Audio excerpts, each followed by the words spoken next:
ഈ രണ്ടാം പിണറായി സർക്കാരിന്റെ ഗതാഗത വകുപ്പ് മന്ത്രിമാരായിട്ടുള്ള രണ്ടു പേരുടെ പ്രത്യേകത, ഒന്ന് കോടതിയിൽ ഇരിക്കുന്ന ജെട്ടി കട്ട കേസിലെ അയോഗ്യനാക്കപ്പെട്ട ഒരാൾ, അയാൾക്ക് ഇപ്പൊ സീറ്റ് കൊടുക്കാൻ വേണ്ടിയിട്ട് CPM വലിയ പണിയെടുത്തുകൊണ്ടിരിക്കുക.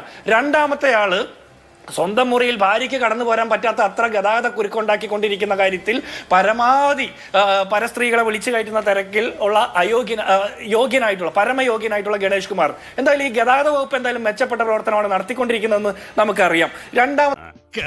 സത്യമാണെങ്കിലും എനിക്ക് അംഗീകരിച്ചു കൊടുക്കാൻ പറ്റുമോ?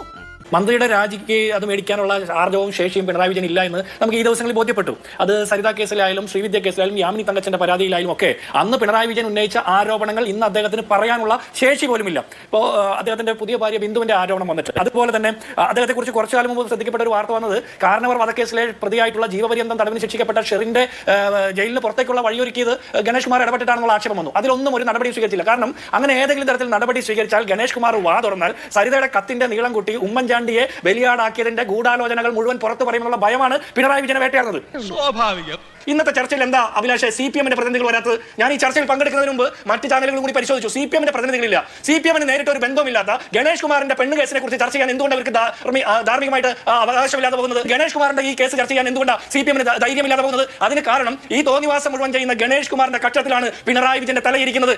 ഇത്രയും വലിയ ഗതികെട്ടവൻ ഈ ലോകത്ത് വേറെ ആരെങ്കിലും ഉണ്ടാവും എന്റെ കർത്താവേ?